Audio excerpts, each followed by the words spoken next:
Hello.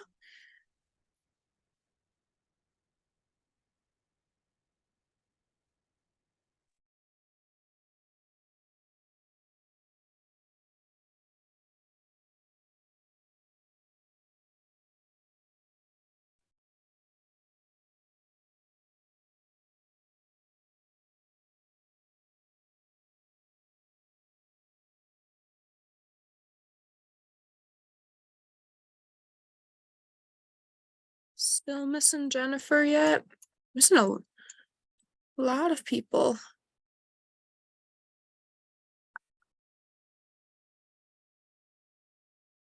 I don't know if you can hear me, but Michael, you're muted.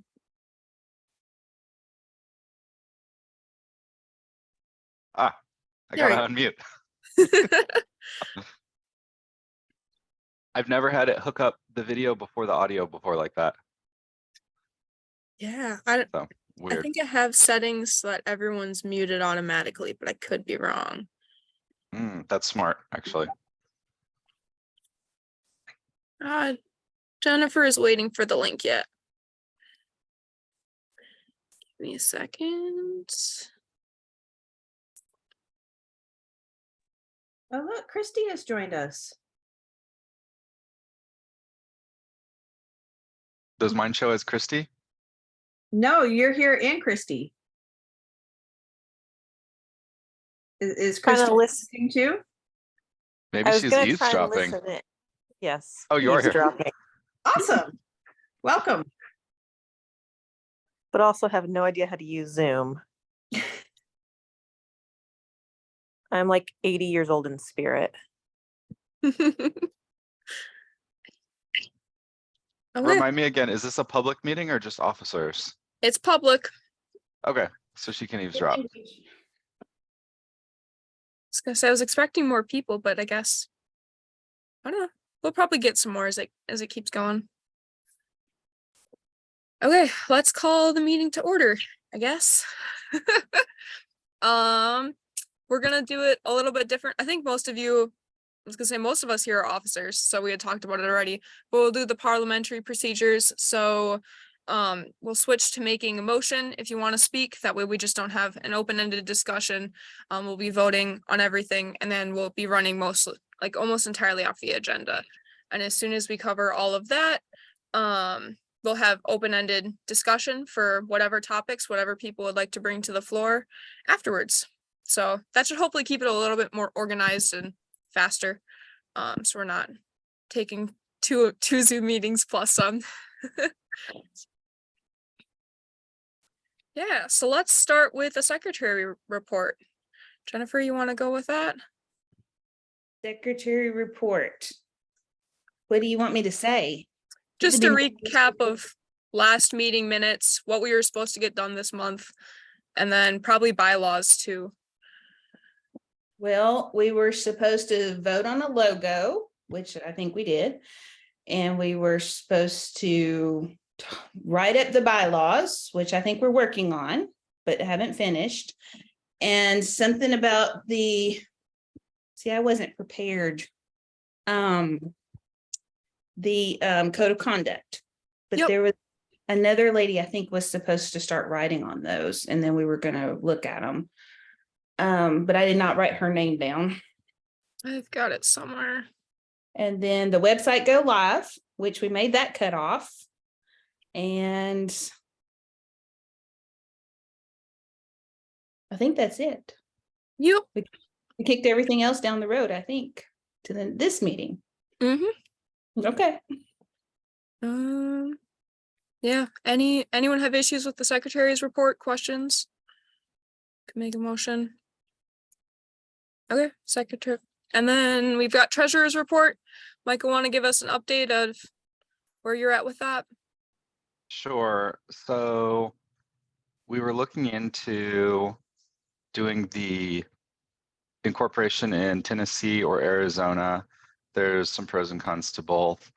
We had a hiccup with Arizona not allowing our organization name. So we're waiting to hear back from them about getting written permission to have the word association in the name. I figured we didn't want to go through renaming if we didn't have to. So we're waiting to hear back from them on that. And then we are looking into Tennessee a little bit more. If it turns out that Arizona is going to give us a lot of hassle, we'll just do it in Tennessee because it looks like that's another good state to found it in. And then we have to do that first before we can even start on the bank account, unless we want to get a really temporary solution for a bank account. But if we can just hold off and do everything in order, it'd probably be a lot simpler. So bank account's temporarily on hold until we get the incorporation documents all finished, and then everything should start rolling a little bit quicker, hopefully. But yeah, just a little bit of a waiting game, waiting to get the name approval and then the articles of incorporation all done, filed. And then I guess the next thing on that after bank account, this is a subject for another meeting, but then all of the extra filings to get tax exempt status would come even later. So just lots of little steps that have to be done in order and take a little while. I know once we get an answer, we're probably waiting at least another month before the incorporation's all done. So it's in progress, and that's kind of where that's at. Awesome. Anyone have questions or comments on the treasurer's report? Okay. And then Rebecca, you want to go with your updates? So the logos, website, and anything else? Yeah, so we decided on a logo, and that has been applied to the website. The website is live as of about 5 minutes ago. The only thing that is not quite ready on the website would, of course, be membership. Because we have to have all the bank account stuff put in place first. So about the only thing that I need to do is I need to go in, and I'll do that as soon as the meeting is over, and make up a page stating like when people hit join us and try to sign up, just something going, hey, like we're about to, we're working on it, just hold please. Other than that, it's ready. Yeah, and this was the final logo design, I believe. Oh shoot, it's switching between the different ones. I can pull up the You exact can actually, if you want to pull up the website, it's on the one. website. Yeah. I'll get there. Anyone have questions about website logo while I'm pulling it up?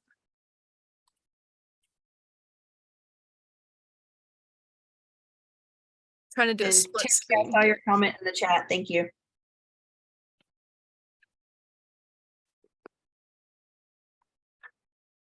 Okay. Let's do this.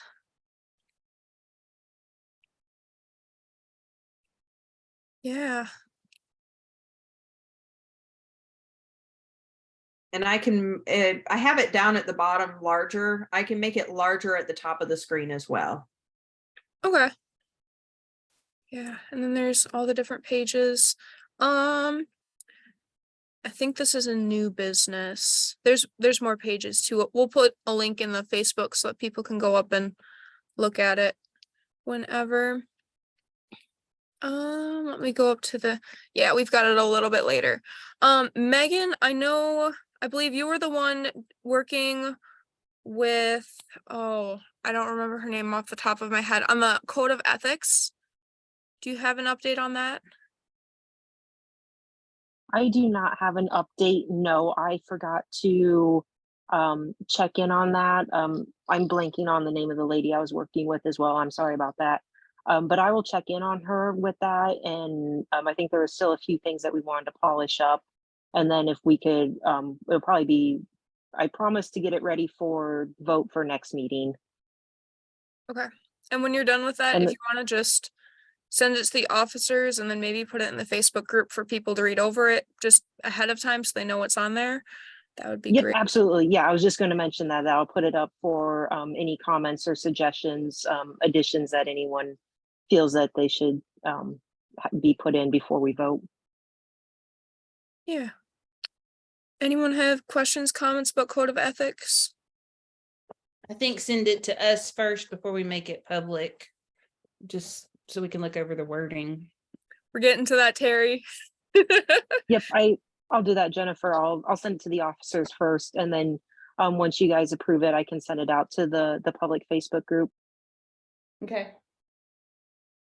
Social media updates. So where we're at right now, we have put a halt on accepting people into the Facebook group just because the plan was to keep the Facebook group limited to only members, and then that would be kind of our communication platform about the club. So far, we don't have a solid way to get members yet. We don't have like official signups. So we've just kind of put that on halt. Do we want to open it back up and let everyone in? I think I have like 3 questions on there right now of like, how long have you been raising quail, or if you raise quail, why you want to be in the ACBA. And there's like one other question. It's super simple. But we should probably decide what we're going to do with that, because it sounds like it'll be at least a month or 2 yet before we'll get official memberships up and rolling. Anyone have thoughts, opinions, discussions on that? My only thought would be that it could actually be one of the perks of membership of being allowed to be in that group. So, or it could also be a cool way to get members if they join the group, learn about it, get to talk with other people who are already members. So it could work either way. My only thing was because once we get like membership up and going and we get like our actual like the dues in and everything like that, where they have a solid, you are a member, we can limit the group to just members. But what do we want to do in the interim when we don't have an official way of you're a member, you're not a member, you're just kind of anyone who shows up to the meeting gets a say. Maybe we can have 2 groups, one that's just open for open information and one that's for members only, just for voting. That's a great idea. I'd be down for that. I'm just like, for the next like 2 months, what do we want to do? Because we've got like 40 or 50 people that want to be in the Facebook group, but there's no way to say like, oh, do you want to be a member, or are you just doing it to see what it's about? Like, do we just want to add them in there and then figure out the second group when we figure out the membership thing officially? Yeah. I say once we start accepting members and they actually pay, like their payment, and when they fill out their little form, then we can add them to the other Facebook group. Okay, sounds good. So I'll open the one we have up right now to whoever answers the question, and then we'll create a second one when we're done, if that's the way we want to go with it. The other thing, Jennifer, you had put something about creating a YouTube channel. I'll let you take that one. I don't know a whole lot about YouTube. I have a channel, but I don't really know how to do it. I can create one though, if you want me to, but after that, I wouldn't know what to do with it. What kind of content would we be putting on the YouTube channel? We can put the meetings on there for sure. And it's Okay. not through a personal one. But yeah, I have 0 experience with YouTube. I can upload a video. I know how to do that. If not, I can text Terry. He'll tell me. I was gonna say, I think Terry knows a little bit about YouTube. Okay, I can start one, and then if you're recording the video, are you recording the meetings? Yep. Then we can figure out how to upload it. Okay. So yeah, we'll do that, and then I'm just saying that uploading is really easy, and there's also a way on YouTube that you can set the channel to basically private, so that could be a members only area too. If you wanted the minutes and whatnot held just for members only, or is that a public thing? Yeah, if we decide to go private, I actually could, I do have experience with uploading stuff to YouTube. So I could make that part of the website in the members area where they could watch any of those. And like Terry says, make it private where just people on that, in that area can view it. So do we want YouTube, or we want to just put it on the website? we've got you. I mean, we have the Gmail for it. We might as well make a YouTube account. Got it. I'll do it. Okay. Any other thoughts, concerns, questions about social media updates? Okay, we'll move to the standard of perfection updates. So there's a big Facebook group discussion on that. Basically where we're at right now, we're gonna slow things down quite a bit. And we're gonna pull in other breeders with it and get a good group of people both internationally and nationally working on this. And I think the officers, when we had talked about it, we agreed like a really good idea would be to kind of slowly introduce it. So we'll start with a draft and we'll create a process of either once a quarter, once a year, once half a year. Breeders can submit requests for changes and it won't be super hard to change it. It won't be set in stone at all. And we'll update it as we go.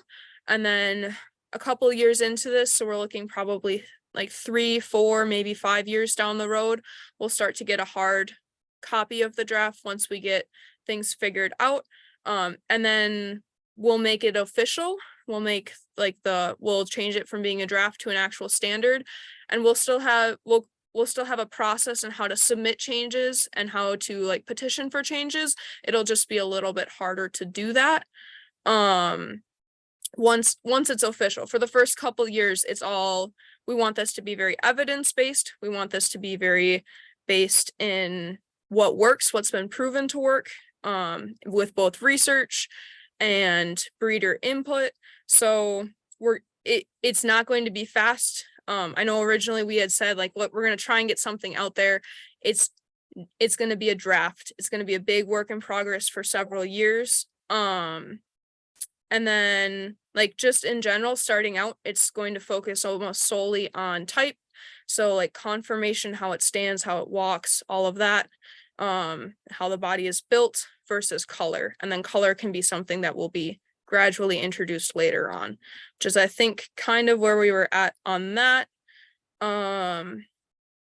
We can get a little bit more into discussion about that because I know there's quite a few different opinions and different thought processes of that probably a little bit later, so we can get through all of the other stuff first. But that was just kind of our general overall thoughts on it right now. Moving to new business. Jennifer had brought up to the officers the idea of a junior membership. So people under 18 getting a cheaper membership just because they're young, getting them starting out in quail. We had a ballpark estimate for cost and I don't think we had confirmed that. Yeah, Jennifer, you want to tell us a little bit more about that? Putting you on the spot. I know, right? So I was reading through the Pigeon Club rules and they do $5 a year for the juniors until they're 18 years old. And then it jumps to the adult rate. And they get all the same benefits. It's just cheaper. Yeah. And I think that would be a great idea to get kids interested because when you start them young, then they're coming in and they're already, when they get to that adult level, they've already got experience. They know how the club works, and it's a great way to get more people interested. So do you have a ballpark idea? I think the Pigeon Club you said was $5. Are we thinking $5? Are we thinking $10 for junior memberships? I would just, the $5 is my vote. Okay. Anyone opposed to $5 junior memberships? Okay, sounds good. That'll pass. The other thing, we had a lot of people asking about newsletters, both in the Facebook and reaching out to me. Is that something we want to consider, start rolling on? I think right now it would just be kind of a recap of what we're going over in the meetings, and it would just be an email that gets sent out. I think overall, if we get someone to lead that and someone that's willing to put a newsletter together, I don't know if that necessarily needs to be an officer or not. But just a general monthly update, short email to send out to people to keep us going and just keep up to date. Is there anyone that wants to take that or would be interested in putting a newsletter together? Isn't that the same thing as the Facebook group? It would be, but it would be email. So it would kind of just recap everything in the Facebook group in a monthly email. And I think we would get more people that way, especially if they weren't super Facebook savvy. And I know Facebook algorithms can be weird with what you see and what you don't see. So an What email if- On my page, I know the business suite sends out an automatic message that asks people if they want updates. If we set it up for that, then we can send it out through Messenger, just a blast message. This is, hey, the meeting's gonna be Wednesday if you want to watch it, and don't forget to check the page for updates. Maybe something as simple as that. Yeah. Yeah, I know Squarespace has the ability for an email blast. Yeah. It would just be a matter of somebody taking the reins on that. Yeah. We can shelf that for next meeting because I know there's quite a few people that were interested in coming and haven't made it. So I know Kristen Kugel had brought it up to me a couple times. She probably would be interested in just whether it be a short message or an email or whatever, putting that out there for us so that we don't have to worry about it. Yeah. So we'll shelve that for next meeting, come back to it. The last thing that we had on new business was members only articles. So now that we've got the website up, getting both suggestions on what we want to see and possible authors and a way to vet the articles that are being submitted so that they're accurate. Yeah, that's kind of open up. I can pull up the list of a couple people had requested a lot of genetics information.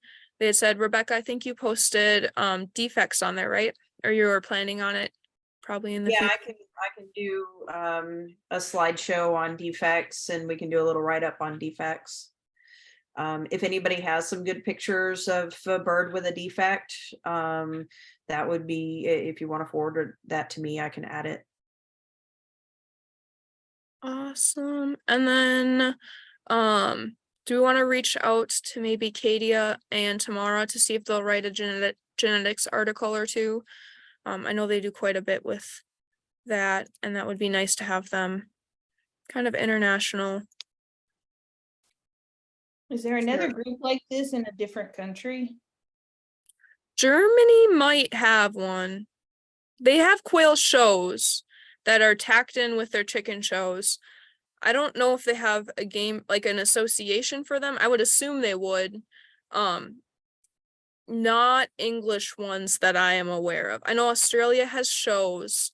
They have virtual shows, but it's very, like, I don't think they have a club that goes with it. It's just Tamara mostly puts it on, and then breeders can enter it.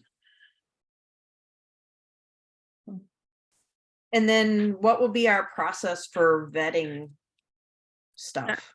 That was Submission- going to be my next question. Sorry. No, you're good. I am open to the floor is open to suggestions on that. Do we want to have like a committee of people that look over it, or? I'd be okay with that. We just have to get people on the committee. Right, and we also need to make sure that the people on the committee are knowledgeable and can pick up on, things that may not be current or accurate or scientific. So, And they also need to be able to understand if it is going into that scientific, they need to be able to understand that as well, both sides of the spectrum. so who's going to vet the committee?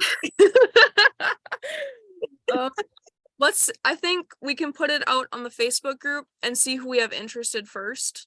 And if we've got a range of people, everyone from someone that may not understand all of it, but can say, yep, this makes sense, to someone that's got the knowledge to say, like, yeah, this isn't accurate. This is what we can do this is how we can make it accurate. So then you get a little bit, because otherwise, if you get a whole bunch of people that are really, really knowledgeable and used to all of the terminology, you give that to someone that's not looked at any of that before, and they might just get completely confused. So I think I can throw that out in a Facebook post, and we'll see who's all interested for right now, and yeah, go from there.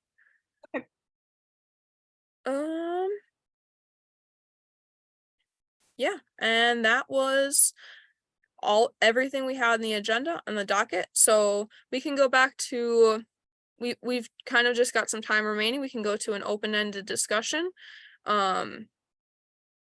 Yeah, with whatever topics people would like to bring up or talk about. So I know Anita, you had some concerns about general like HOA, poultry, whether they're considered poultry or not. Do you want to kind of take the floor on that and tell us what you're thinking? I did. The use of the word poultry is my backstop. Okay. Getting a standard for Coturnix quail is not the issue. When you're talking about vetting the Coturnix quail, I think whoever is on that committee should have at least 6 years in raising quail, and have worked to better align or develop a color within that 6 years. The use of the word poultry, I know Michael knows, Terry knows, a lot of you know. I started out as a homesteader. I was lucky enough to be in a highly agricultural area that we have absolutely no problems. I live in what's called an overlay district. Nothing here can be split in anything less than 50 acres if it hasn't already been split down. With that being said, I know that we've had the discussion on many levels of people in HOAs. Some of the comments that I've heard, well, people chose to live there. That is a true statement. However, people chose to live there when there didn't seem to be a problem with anything. Since they have moved there, people have started to realize they need to be a little bit more sustainable, and they're stuck.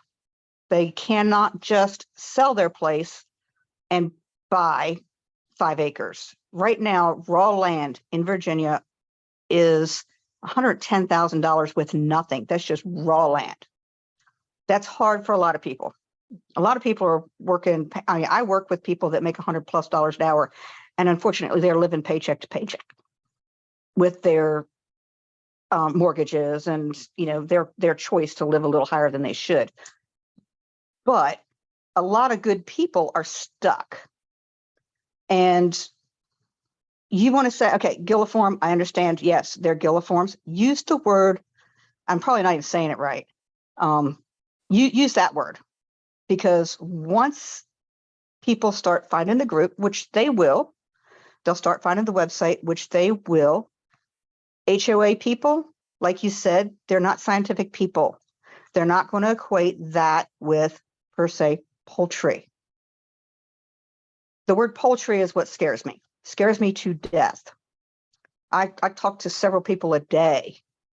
Even though Rebecca and Terry are holding my quail until further notice, I still get phone calls every day. I'm in an HOA. Can you help me? When we give classes, I've heard the comments come out of this group of people that people in HOAs don't homestead. That is such an incorrect statement you would not believe. When I was doing the workshops, Hatch to Dispatch, these people, 98% were coming out of HOAs, grabbing at straws. I've started a garden. This is the only thing I can keep. I need to know how to do it. When they walked off my class, they took 4 processed quail with them. They processed them. I show them how to skin one. I'm showing them how to hand pluck one, show them how to process it out. They walked away with the knowledge to be able to feed themselves. So with that being said, it's the word poultry that scares the bejesus out of me. You want to use the scientific terms? These people that are looking for ways, because these administrators, they are looking for any way possible to shut everybody down and not allow anything. So like you said, people aren't going to understand the terms. Use them. Use the correct term instead of just saying throwing poultry out there. I mean, does that make any sense at all? Absolutely. And I think I can respond a little bit. I feel you 100%. We live right on when growing up, we live right on the edge of the city, and the city does not allow poultry or chickens. and quail are a red zone. The only reason we were allowed Right. to start with chickens was because we were zoned agricultural. So we went above the city to county board. And we've tried to fight in the city to get poultry, and like we got people on the city council specifically trying to, I completely get it. Right. And like I'm in a college dorm now where I am not supposed to be having any birds whatsoever, and we're Right. making runarounds and making it work. I think as far as the term poultry goes, the biggest concern you had brought up was the American Poultry Association. And that is, like, I just want to let you know right now, even if it is on the plate, which again, it doesn't have to be, we're looking at least 5 years to a decade out. And the Right. steps start now. What we do now is going to set a precedent for what happens in the future. But that is not even something on our radar right now. And we don't have to worry about the classification yet. Like that is not something we are even close to getting Okay. approval for. The only thing would be to get into chicken shows, but they also have turkeys and guinea fowl, and they Right. have water, or like they have waterfowl there as well. So like they've got in-person chicken shows and in-person, I'm gonna say poultry shows, but that like that's covering a whole broad range of fowl from all over. And I don't Right. think we need to necessarily put that label of poultry on that yet. That's the stick point for me with all of it. I hear the desperation in these people's voices, and this turned into a business for us. We did not close AJ Farms when we had to get rid of the quail. As most, you can see why we got rid of the quail. The farm still exists. We're still going to do American breasts, and sure, they're poultry, they're chickens, they're whatever. But at the same time, I want to protect the little guy that is struggling and grasping at every straw imaginable to man to be able to do something to take care of themselves. I haven't actually looked it up yet. I'm going to. Last Friday on my way to chemo, and I didn't have a change to get the paper out of the box. And around here, the newspapers sell out real quick, so I didn't get a copy. Front page was Shenandoah County, which is where I am, passed a law that anyone can have livestock on their land up to 10 animals per acre, depending on whether they're in town or not. So that's a plus. Now, is it going to, I haven't actually looked it up, is it going to supersede HOA stuff? I don't know. Hopefully, yes, since it's a state thing. I mean, a county-wide thing. Hopefully it moves into the state. But that's where I stand on that.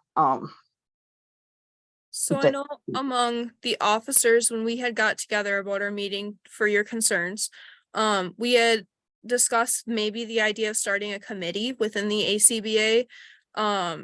Like that would be there solely as a place to help people looking for that, looking for help, looking for, hey, what are our regulations? What can we can we try and petition the HOA? Can we try and change some of that if they have that regulation in place?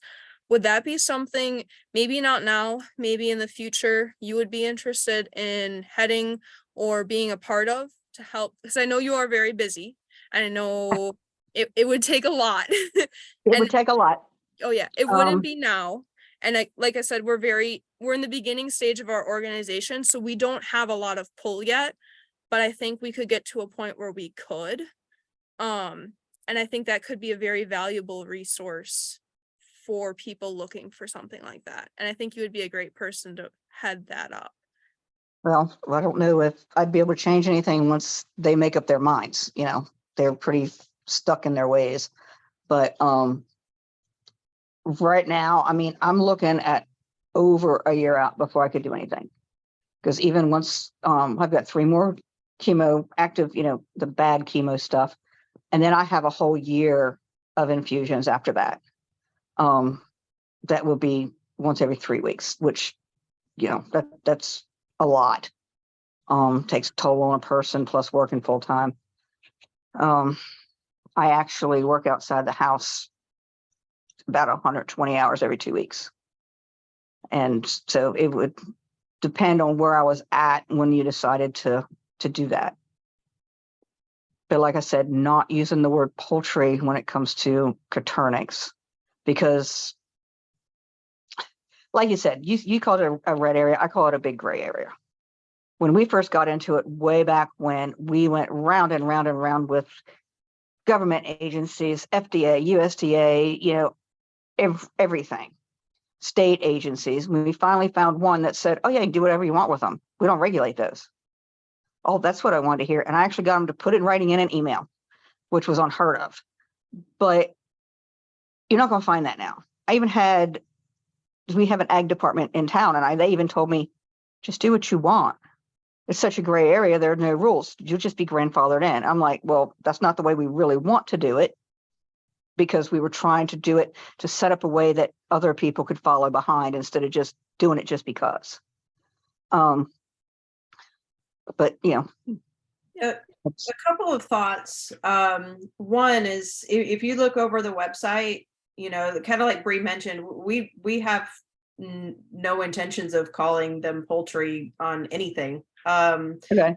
The poultry is not listed, you know, it's not mentioned at all anywhere on the website. There, you know, it's not listed. We're not planning on putting it in the standard. We're not listing poultry anywhere. So as far as our end of things, that's kind of a moot point. I think the only place would be, you know, eventually, like Bree said, 5-10 years down the road, trying to get into an APA show. But like Bree said, there's also waterfowl and guinea hens and stuff like that, Right. turkeys, other things there. We don't have to suddenly start calling ourselves poultry to get into a show. Right. So the other thing, as far as the HOAs are concerned, there's no major governing body for HOAs. No, it's whoever's elected this week. Yeah, Basically. exactly. Right. Each HOA from, you know, each individual HOA across the country makes up their own rules. So they don't need to hear the word poultry or the word whatever. They could just go, you know what? I think today we're going to decide that any feathered animal or, you know, anything with a beak, anything with 4 toes, anything that's purple, anything that's shimmery, they can change those rules and make those rules right there. They don't have to wait for somebody to have an association or call something poultry to decide that they don't want that in their HOA. So, you know, That's correct. However, if you draw attention to it, and you know, you've already said you're not going to call it poultry, but right. if there's attention drawn to it, they're going to pick up on it. I think It's sooner or Just later. interrupting both of you for a second. We're less than 2 minutes down. So Okay. I know there's a couple comments in the chat. I can address those now. The biggest thing, I think Terry had asked if Facebook open to the public. We'll open it up after this meeting.